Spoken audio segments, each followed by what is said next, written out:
DJ and PK, the Utah Jazz went down to defeat last night. They lost to the Warriors 140-124. Steph Curry, 27 points in the win. It brings up the question with his career almost all over here. Who are you, Hot Rod Huntley? Yeah, exactly.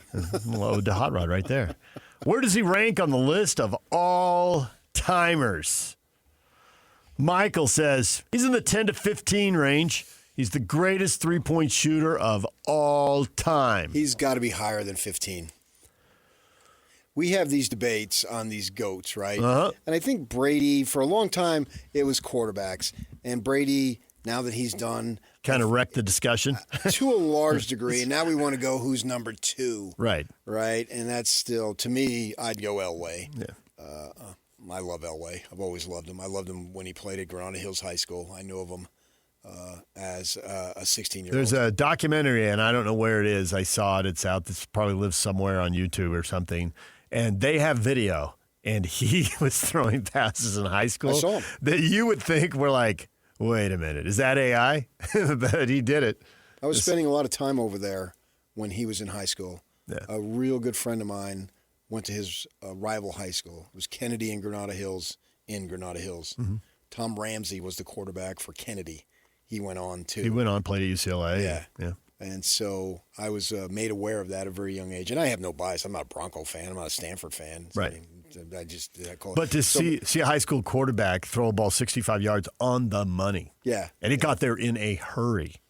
And he comes in relief of the L.A. City Baseball, which they play at Dodger Stadium in the finals. He beats Crenshaw, which has 2 or 3 major leaguers. Chris Brown, you may have heard of him. If not him, you've heard of Darryl Strawberry. And Elway does his thing. And then he didn't play basketball that year. And I read a quote that the high school basketball coach said, well, we would have won the city title if he would have played. And so, I mean, obviously, Yankees drafted him. And yeah. So he was an incredible player. But I think Brady is separated. But there's very few categories where you can say this guy definitively is that. Now, I think we have it with Jerry Rice. We can say definitively now, fortunately for him, he plays with 2 Hall of Fame quarterbacks, which goes a long way, but nevertheless, so what? Jerry Rice GOAT. Yeah, and I think Gretzky, even though he's lost the goals record now, still the points, the assists, he's still so far out in front of everybody. Yeah. Secretariat, horse racing GOAT. I'm just trying to think who GOATs are. You know how many? There's a bunch of categories where you can't argue it, and then there's a bunch where you can. But I think you can have subcategories. Well, that's what we do in the NBA with these lists. Nobody's going to argue Steph Curry's number 1. Right. So definitively, he's the greatest shooter of all time. Yes. I think we're all comfortable saying Definitive. that. Yes, right? We don't need to debate that. Mariano Rivera. Greatest closer of all time. Can we not say that? Yeah. That's a little Jerry Rice-ish in that he had the opportunity because of the rest of the team. But man, when he went out on the when he went out on the mound, like, well, this is over. And the one time in his career that I think where it really mattered and it wasn't over, even that, it wasn't like it was crushed. It was the flare behind second base. A couple of hits had led to it, but yeah. Yeah. They were better contact than. Yeah. And so you have that, but it wasn't like he was shelled big time. Yeah. I get your point. So in the subcategory of greatest shooter, I think you have to go with Curry. Yes. I just don't see. There's other guys who can fit in that. Reggie Miller would come to mind. Reggie Miller's great. Ray Allen's great. And we can list big shots these guys hit. But Steph, too many total shots, too many big shots, too many championships. Just Yak, you have the opportunity with the word shots to play the tune. What page is it on, Yak? That one's buried. We haven't heard that in a while. See, he can't even find it. That's worth a Grammy for Johnny. Johnny. I mean, it's a vote, and we don't get into those things, but we know Johnny, so we'd make an exception. Yeah. There it is. Shooters. Shooters.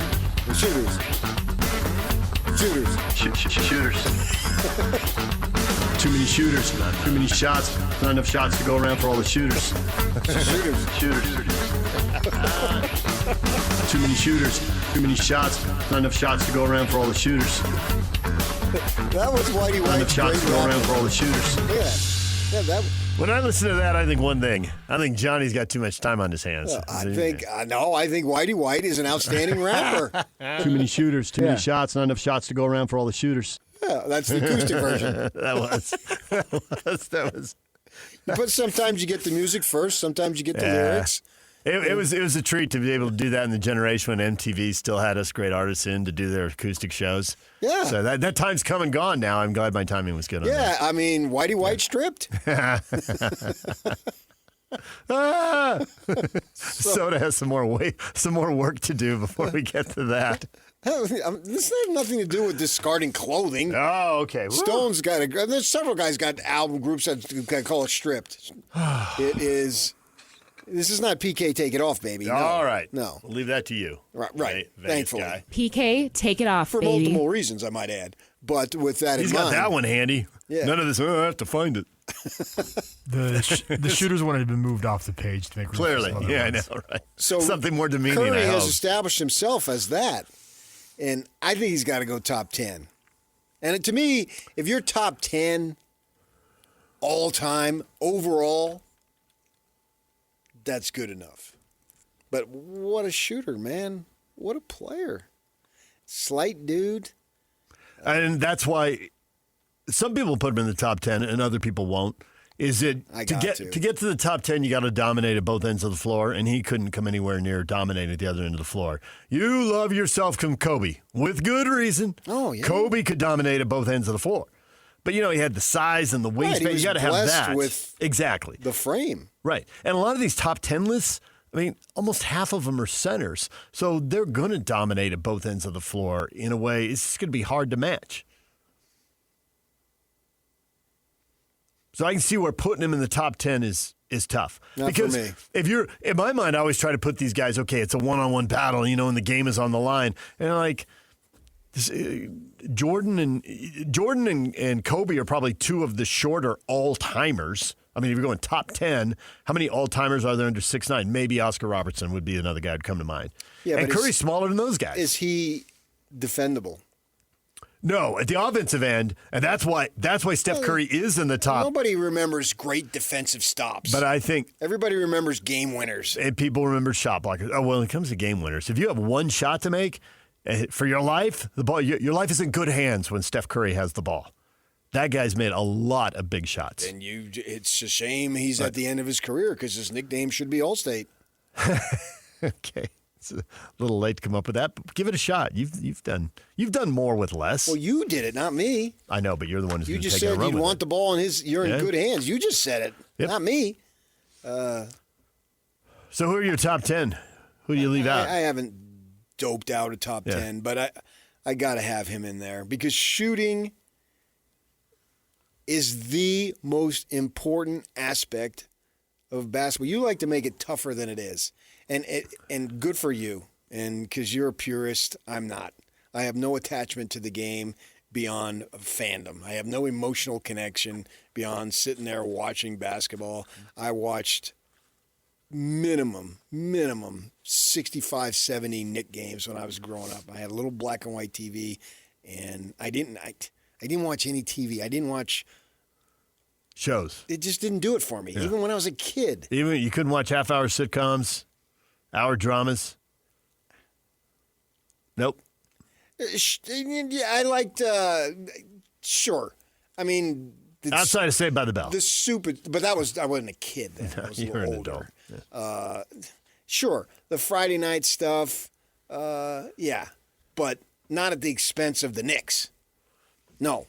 Yeah. No, you were lucky you grew up with the talent with sports on TV on weeknights every night. Because in that era, Well, we had and the Nets were playing. I saw Julius Erving as an ABA player. Oh man, Padre road games from Dodger Stadium. That was it. Because they did them over phone lines, I guess. The satellites were too expensive. No. So we didn't get a lot of Channel Padre 9 games and on Channel TV. 11. Yeah. Knicks, Yankees, Mets. Yeah. And maybe that was it. Maybe because it was the market that I grew up in. Yeah. And you had so much sports. I just didn't care about anything else. So I became absorbed with that stuff. And I watched them, but I never really latched on, they're my team, do or die. I just always enjoyed watching people compete and doing it myself, watching competing. So I couldn't wait for baseball season to be able to be outside, man. And I could play catch. I could throw the ball. I created dirt spots in the backyard, And Dad always loved that. Yeah. We did the same thing. Right. Second base, everybody's pivoting. That got worn. And my parents, to their credit, they never said a thing. They didn't care. They did not care. And grateful for that we had literal dirt spots in the grass. And so, yeah, that's where it was at. So I feel like I've watched a ton of basketball, and I don't have any individual attachments that would cloud my emotional judgment, but I do have biases, and I just think that big shots, offensively, it's where it's at. And so I'm not a true basketball purist where you practice is where you get better, and you gotta practice without a basketball. No, get a basketball. It's like anybody who has a baseball practice and doesn't hit, you're doing it wrong. Because you've got to hit. Yeah.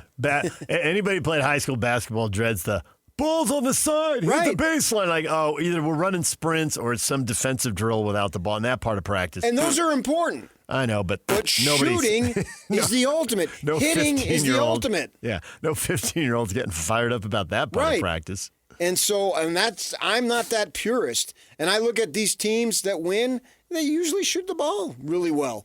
And so, the most important aspect of the game, he does it the best. How can I not have him in my top 10? Because all those guys score a bazillion points and made big shots. He's the best at it. And they can defend and impact the game other ways, and it matters. And there's a spot for them. Right. Well, and that's why you've kept them out of your top 5. You went to top 10. I mean, you're kind of acknowledging the argument. You're just going to draw the line sooner. Would I take Kobe and Jordan over Steph Curry? Absolutely. Right. Yes. Magic? Yes. Bird? Likely. And we haven't even gotten to any centers yet.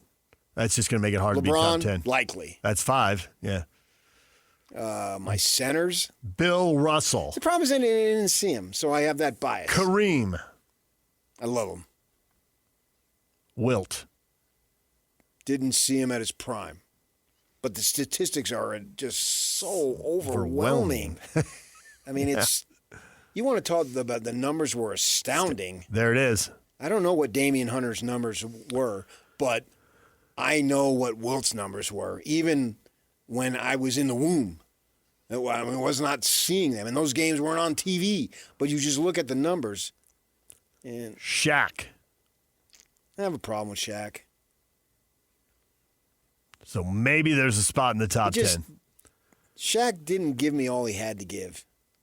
Oh, left some titles on the table. And I want guys, when they're done, they are done. You know, Magic had a medical issue, and it was mysterious at the time and all that. So I understand that. Right? But he played 12 years, and you got 5 titles and 9 trips to the finals. Yeah. And he left stuff out there. And actually, but there was a medical reason. And one of those 3 years, there was another medical reason. He had knee surgery. Yeah. And that jacked up another year. But Shaq, what do you want to be in life? Now, Shaq looks like he has a pretty good life. Yeah. And so he's probably fine with it. But we're talking about ball playing. I want guys that were the ultimate ballers, that just winning drove them beyond breathing. That's where I'm at. That's what, when I look at what really is the exciting aspect of it, that's what I want. I want absolute ballers, right? That they're going to lay it out there in the biggest moments that, if they fail. In fact, I just saw a thing on Kobe. I go to post the questions on Facebook, and these things come up, and I look at them. I don't have my own personal Facebook. I'm not into that social media stuff. And he was doing an interview. He was obviously done. And he said, I can live with myself because I know I gave everything I had. Well, you can't answer more than that. Right. And it looks like, and we got to see him up. I interviewed him as a 17-year-old across the street. And the way he looked me in the eye, shook my hand, I thought, oh my gosh. Having no idea that he was going to be the level that he was. But I knew this kid's something special. And he laid it out.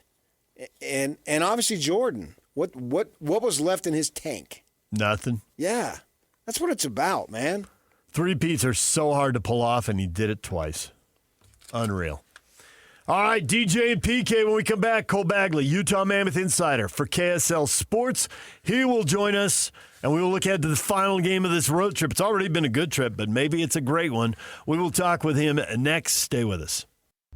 This is JJ and Alex. I got this. Joining us on the program right now, Jonathan Tavernari, BYU great. BYU doesn't really have a marquee win this year, which it's a knock on them. It's an issue that they're facing right now. They couldn't get the job done against number 15 Texas Tech on the road, couldn't get the job done against number 3 UConn on the neutral side, and couldn't get the job done at home against number 1 Arizona. This is a roster made up for you to get to the Sweet 16, the Elite 8, the Final Four. And so expectations have to be counted on. And so at that point, BYU doesn't have really something that they can hang their head on yet, which is what makes the Saturday matchup in Kansas beyond important.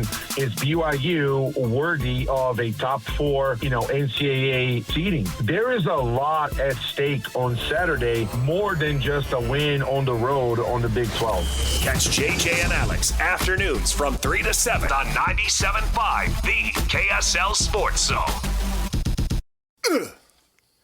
DJ, PK, and we're joined now by Cole Bagley. Covers the Utah Mammoth for KSL Sports. His appearance is brought to you by Hercules First Federal Credit Union, growing stronger together. Cole, good morning. Good morning, fellas. How you doing? Good. A week ago, you were on here, and we were talking about how 4 points in a 4-game road trip, especially against 2 division leaders and the Stanley Cup champs and a team chasing the playoffs, that'd be a good road trip. Nobody wants to settle for good now, Cole. Give me very good or great. Am I right?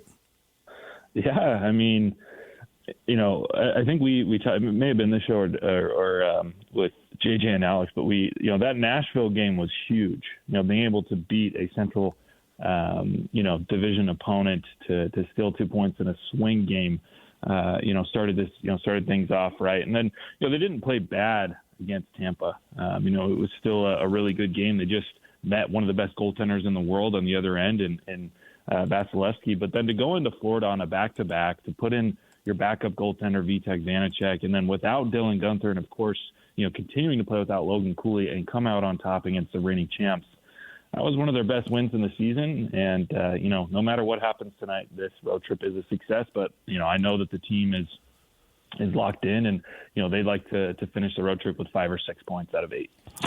This is something that we'd all been anticipating and hoping for, and now that it's here, they're playing good hockey. We expect it the rest of the way to get their fair share of wins, and we're all thinking that they will be in the postseason. Their stated goal will be achieved. But even with that in mind, even though we expected it, you don't take it lightly that we anticipated it, maybe not expected it. You don't take it lightly that it actually happened. What do you attribute this pretty good run to?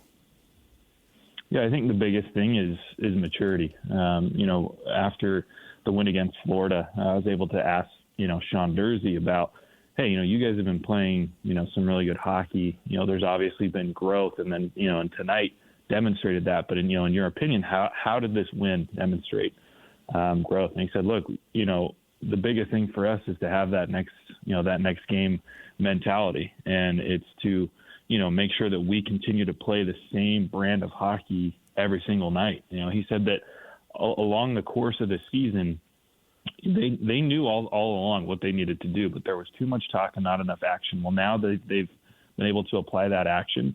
And like I said, I think that demonstrates maturity. Last year they lacked a lot of maturity. They were unable to put together streaks like this, to win 7 games in a row, to get points out of 9 straight, and then to lose one, but then to get back on track and to win a couple more in a row. That's what it takes to be a great team in the National Hockey League. That's what it takes to make the playoffs in the National Hockey League. You can't allow yourselves to lose, 3, 4, 5 games in a row and then only win 1 or 2 and then go down the same path again. So, I think with the depth that they added in the offseason, adding, more experienced guys who had won Stanley Cups than H. Schmitz and, Vitek Vanacek, and then as well to get full seasons for the most part out of guys that they added the previous year in John Marino and then, of course, Sean Dursey.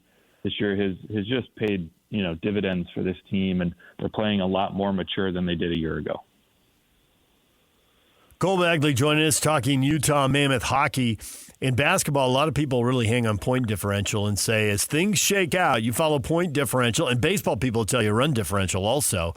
Do you believe that goal differential is a really good indicator of how things will break going forward? It's maybe you get a break here or there and win big or lose big, but will it really shake out? And I ask that because right now the Mammoth have the third best goal differential in the Western Conference. So I'm wondering, are they just much better, and we're going to see them just keep charging through the rest of the schedule? Yeah, I don't know about charging. It's tough to do what they're doing for the next, I think there's 28 games left. But I sat down with Bill Armstrong before the most recent homestands, before they had won 6 out of 7 and gotten points in all of those. And, we had kind of talked in depth about, what was going on. And, that was kind of before they had really corrected things. And, he had pointed out that, look, in a lot of key statistical areas, we're in the green. And obviously one of those is, goal differential. They're actually the only team in the Western Conference currently in the wild card race that has a positive goal differential. Not just positive, but they're plus 21. Every other team in the wild card race is in the red. And so, he had kind of talked to me and said, look, we've actually been playing pretty good hockey. We just haven't necessarily had puck luck. We've made a few mistakes during key moments, and they lost a lot of one-goal games. Well, now, but at the same time, he said, look, if we can just continue to play the way that we are, eventually all those numbers in the green are going to catch up, and we're going to start winning some hockey games. And that's exactly what happened, right? They won 6 out of 7 at home. They've been really successful on this road trip. And so, again, I don't know that they're going to win 80% of the games down the stretch, but if they can win, 55 to 60% of what's left, that will nearly, if not for sure, guarantee that they make the postseason. Yeah, I think that's accurate. How about the changes that the Bears made into lines? It seems like I shuffled some guys around, and that is another reason, along with that maturity that you say, as far as leading to the success. Could you speak on that? Yeah, it's been a year where there's been a lot of line changes, and that's because this team was just trying to consistently figure it out. And when it comes to coaching, at the end of the day, they're not really going to change their scheme. But what the coach can do, the number one thing he can do is he can change up the lines, right? He can see if he can't get a spark on, all the lines or 2 of the lines or what have you. And so, the most recent changes that he was able to put together, I think have yielded these results. Putting Lawson Krause up on that top line of Nick Schmaltz and Clayton Keller, that added physicality, that added net front presence has really, allowed those 3 to thrive together because, Schmaltz and Keller are more of kind of facilitators and they work really well together, but they're not necessarily always driving towards the net. They're not big bodies, but then you get, a big rig like Lawson Krause in there who's about 6'3", 6'4", and he has done a magnificent job at getting in front of the net, crowding the crease, battling in the dirty areas, and helping that line to reload. And then you go down from there, that second and third lines. First when they first changed them, when they dropped Gunther to the third and they put Daniil Boot up to the second, there was kind of a lot of questioning, not only from the fans but kind of throughout the league when people started to see that. I remember when I tweeted it out that people were like, oh, what's going on in Utah? It's a shame that Dylan Gunther has to play outside the top 6. But again, it was a stroke of brilliance because, when Bear explained it, and I even talked to Gunther about it, and they weren't really concerned about top 6. It didn't matter who was on the second, who was on the third. This team just wanted to win hockey games. And so to have that attitude, for Gunther to have that attitude to drop down, down to the third, but he was playing with Jack McBain. And again, there was some brilliance there because that second line, which is Gunther, Hayton, and Peterka, lacked physicality. They lacked size. Well, then you switch Boot up to that second. You gave that line exactly what they needed. And the same thing with the third. It was Carcone, McBain, and Boot. A little bit, not too much physicality, but not enough speed, not enough creativity. Well, you dropped Gunther down there, and that's exactly what he's done. So, it was just a combination of games that really complement each other, and I think that has yielded these incredible results over the last month. Isn't it also true that the head coach can control? I mean, there are chances starting into periods and you get the TV timeouts in the middle of stoppage where you can slide more ice time to the top six. But if you've truly got depth all the way across the three lines, if the coach deploys the guys a little differently over the course of the game, can't you wear people down and create some really good matchups because everybody's got to play the third line at some point, and you make sure no matter when they do it, you have a strong line out there against them? Yeah, I mean, I think Utah takes pride in all of their lines, being formidable opponents on the ice. Your third line is definitely going to be more of your checking line, but then, you add Gunther to it, and suddenly they're not just, suffocating you on the forecheck, but they're also putting dangerous opportunities on your net. So, yeah, I mean, the coach definitely has the ability to do that. And, he's always, no matter who it is in the NHL, that, the coach is going to be strategic in who's on the ice at what time. And, I mean, a lot of times your third line is going to get, quality minutes, against the top or second line of the other team, because that's exactly what they're trying to do, is wear those guys down. What do they do when Cooley comes back? That's a good question, because this team is just playing so well. But I think, Cooley, he's a top six type guy. But where do you slot him? Do you replace Barrett Hayton on the second line with Logan Cooley, but then you're faced with the decision of, well, where do you put Barrett Hayton? Because you're not going to take Lawson Krause off the top line because he's playing so well with Keller and Schmaltz. You're not going to take Jack McVeigh off the third line, and you're not going to take Kevin Stemlin off the fourth. Like, those guys have just played so well in those positions.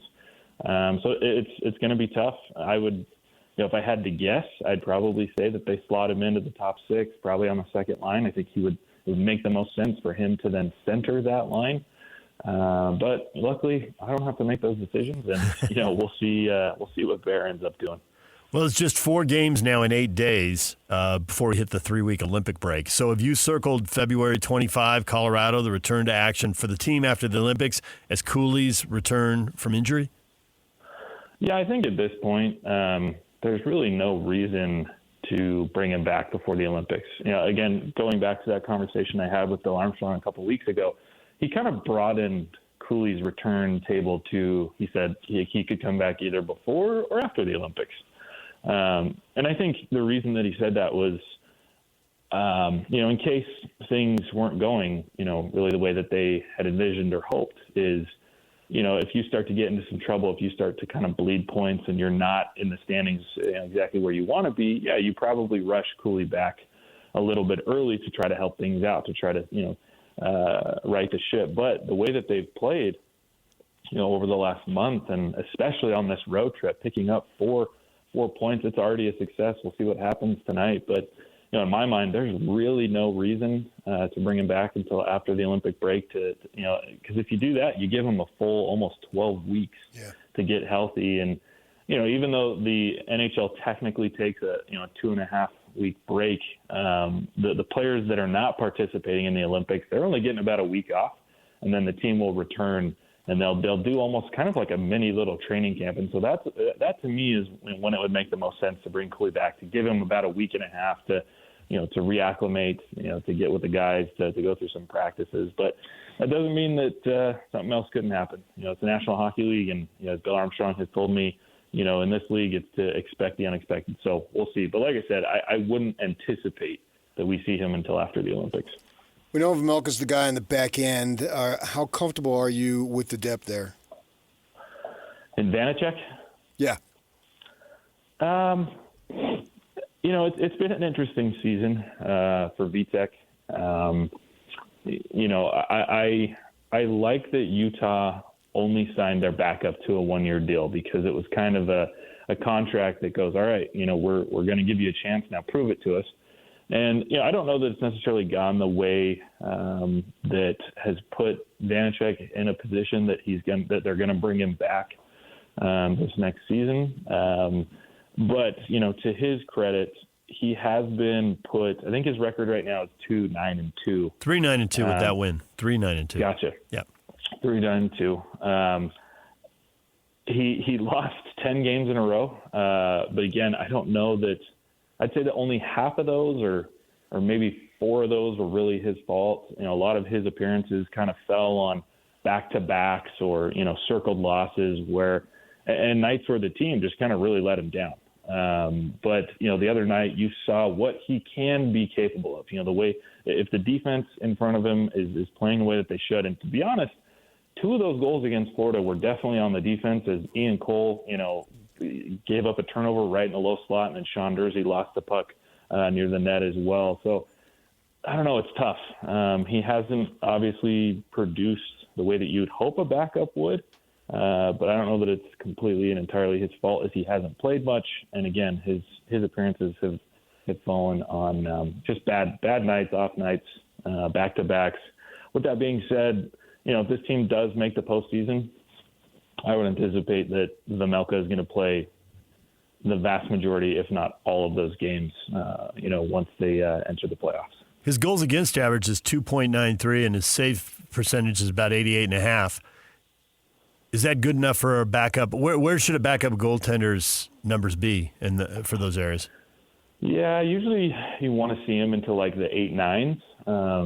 That's going to give you a really good chance to rip off wins when you have to put your backup goaltender in. His save percentage isn't terrible, nor is his goals against, but it's the fact that, he's only won 3 out of, 16 games, 15 games.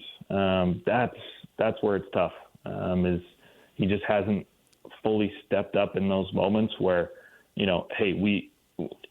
would hope that he's at least winning 50% of his games if he's going to play that few. Yeah.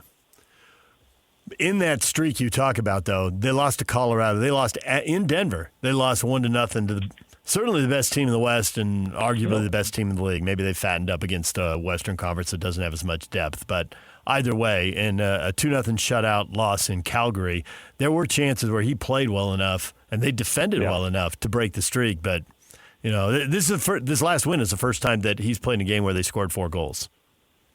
Yeah, I mean, that's what I said. Like, I just don't think that I'd say half of those losses were probably on him and the other half just weren't. That 1 goal loss to Colorado, you couldn't have asked for anything more. He gave you every chance in that game, to win it. But if you can't score goals, it doesn't matter how good your goalie plays. If you can't put the puck in the back of the net, you're not going to win those. So, yeah, he's had good flashes. I do think he is a good goaltender, but he just hasn't really found his stride. And maybe this win against Florida will do that. That's his former team. He won a Stanley Cup with them a year ago. And, a lot of the guys had commented that they really wanted to win that game for him, to help him get it done. And he was really happy the other night. So, sometimes all it takes is to get a win when you really need one, and then you can get into a stride.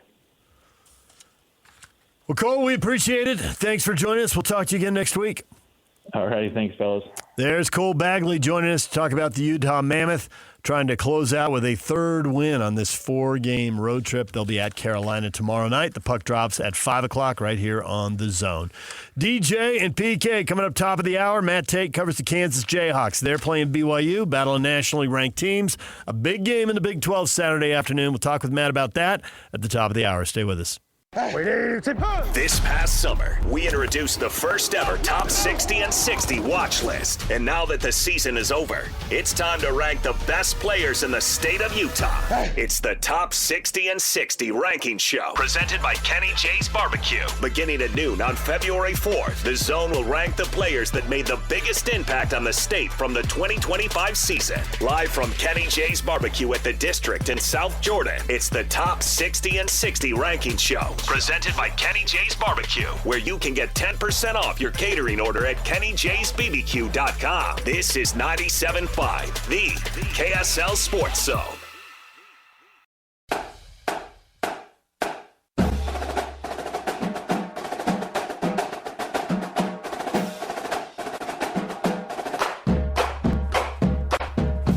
John Watson Northern Utah High School Players of the Week are Maylee Anderson from Syracuse and Easton Hansen from Fremont. Anderson scored 14 points in a win over Farmington and added 13 points in a win over Davis to maintain their spot atop Region 1. Hansen had 18 points and 5 assists in a win at Clearfield and scored 22 points in a 60-59 loss to Roy. See why new and used car buyers give John Watson Chevrolet more 5-star reviews than any other Chevy dealer in Utah. John Watson Chevrolet, your 5-star Chevy dealer. All right, PK, Matt Tate is going to join us next to talk Kansas and BYU. With the Jazz in a rebuild, the Utes in a rebuild, Aggies have a big game Saturday at 11, and then in the afternoon it is BYU and Kansas. Got two big games that'll impact teams that either want to get in the tournament or are fighting for seeding once they get there.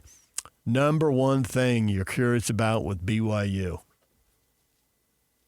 Or you know it all. You've seen it enough now. We know the story. Let's just get on to March Madness. Well, I think for them, I want to see this Peterson kid, and I want to make sure that for the BYU Cougar aspect of it, that AJ doesn't look at it like, okay, me against him, mano y mano, 1v1. That won't work for 40 minutes. Play some team basketball along the way there. Right, I know. But for the Cougars, they've gotten off to such slow starts that it's important for them, particularly on the road, to be able to stay right there. It is ironic for a team that clearly has challenges when it comes to depth. The stretch of the game where you think they would struggle, the start of the game when they have their three starters out there who, were really good. There's no questions about the ability of their top three starters. Those guys are good. Odd that they keep getting off to bad starts with those guys on the floor. Yeah, but I do want to see both these guys play head-to-head in a sense. I mean, it's not, obviously it's a team game, but, I haven't been able to see Peterson play in the manner that I've seen AJ, obviously, and he hasn't been available to the level of AJ. AJ's been available every game. He's played in 10 of their 20 games, exactly half. But Self was talking about he thought he was going to play, and that's good. I want to just see them play a complete game, start to finish, rebound, just do what they're capable of, because you can argue that they really haven't that much played as well as they can play. Still feels like there's another gear. I think so. Yeah, and they played well. They wouldn't mostly. They wouldn't be 17-3 if they hadn't played well. I think that they're good enough to go into Kansas. Now, ironically, the last 2 years, the 2 years they've been in the conference, they've done that. And last year, we remember that game. We remember that alley-oop play to Hall at the end there. I mean, he goes and throws it down, kind of punctuate the win. That was fun. Can they beat Kansas 3 years in a row, two of them on the road? Yeah, that would be awesome if they would do that and keep building. This is a crescendo that they're building toward, right? And there's time for them to be on the upswing. They haven't played their best basketball, nor would you want them to. If you're playing your best basketball in January, you're probably setting yourself up for March disappointment. But I think, if you can substitute the words best for consistent, they haven't been consistent. In literal games, within the actual game, there's wild swings. 8 to 10 minute stretches of like, wait a minute, you guys are better than this. Yeah, like you're watching that first half, about midway through the first half on Monday. They're turning the ball over. They're letting Arizona, not that they need to get confidence, but, it's a tough environment and all. And they're able to build up a lead you're making hypotheticals here, but just say that lead didn't stretch out and only got to like 12. And then when BYU has this frantic comeback, would they have then been able to take the lead? But because it got to 19, they were able to withstand 18 of those points, right? Because it got down to 1. It's all hypothetical, but I get your point. I mean, at 19, while it was happening, I thought, well, this is great. They need to compete, right? And they need to show in front of their fans. They need to show it to themselves. And when they made it close, I thought, well, this will look better to the selection committee. There won't be somebody sitting in a room going, they lost by 18, and, drop them down a peg in the selection committee. But at no point did I really think they were going to get it down to 1 and have the ball and a chance to take the lead. So let me see some more consistency.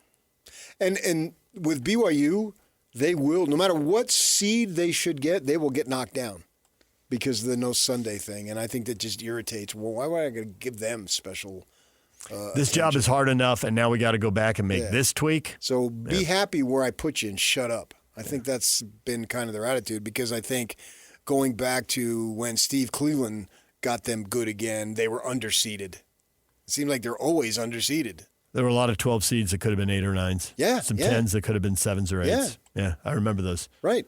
Clearly. Now, maybe it is a little easier to do all that when you're at the top, because there's a bunch of stuff the committee has to do to accommodate the top 16 seeds. So if you get into that, they're already building it around you a little bit. There's still accommodations that might need to be made. It just seems like they're one or two lower on a consistent basis. All right, DJ and PK, when we come back, Matt Tate covers the Kansas Jayhawks. We'll find out more about them next. Stay with us.